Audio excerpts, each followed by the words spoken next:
بسم الله الرحمن الرحيم. يا أيها النبي إذا طلقتم النساء فطلقوهن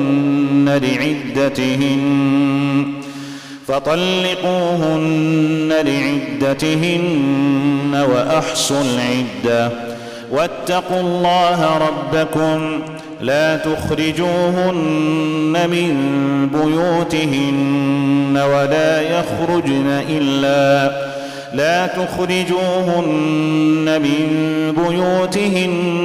ولا يخرجن إلا أن يأتين بفاحشة مبينة وتلك حدود الله ومن يتعد حدود الله فقد ظلم نفسه لا تدري لعل الله يحدث بعد ذلك أمرا. فإذا بلغن أجلهن فأمسكوهن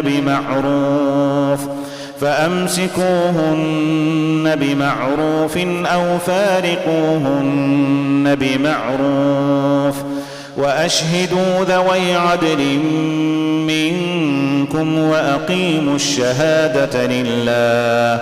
ذلكم يوعظ به من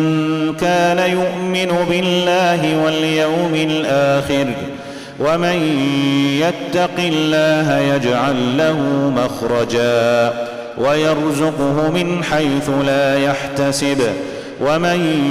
يتوكل على الله فهو حسبه إن الله بالغ أمره قد جعل الله لكل شيء قدرا. واللائي يئسن من المحيض من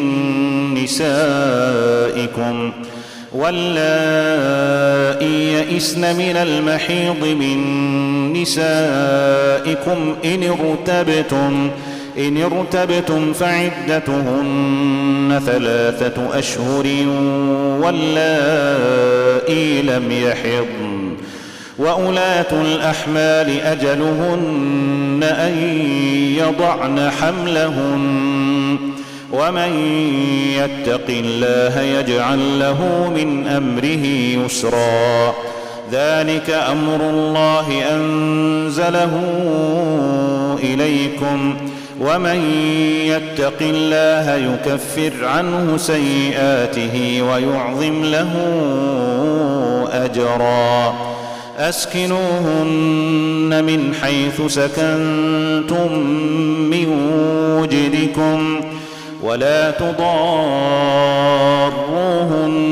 لتضيقوا عليهن وإن كن أولات حمل فأنفقوا عليهن حتى يضعن حملهن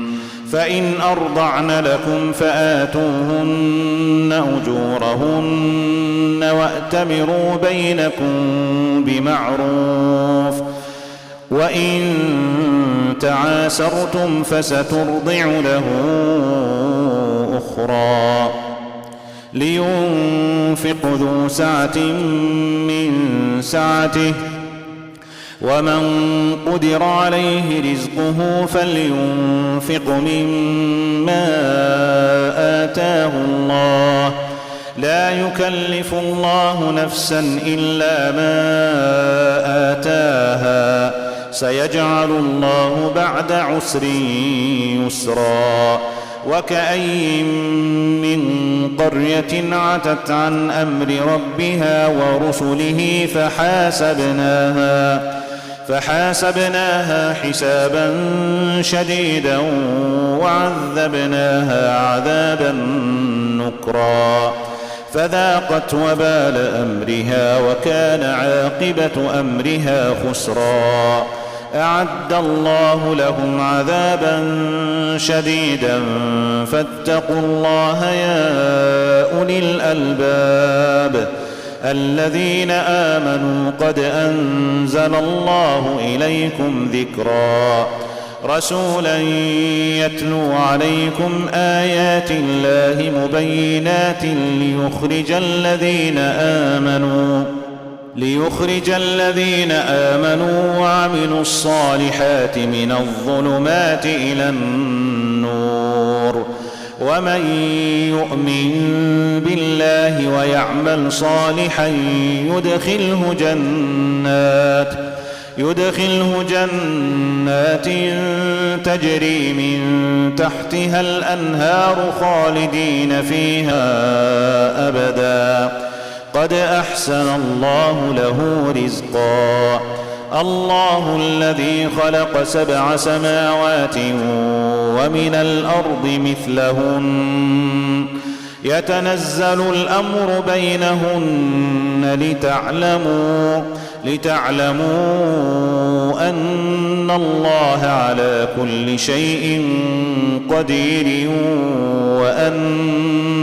وأن الله قد أحاط بكل شيء علما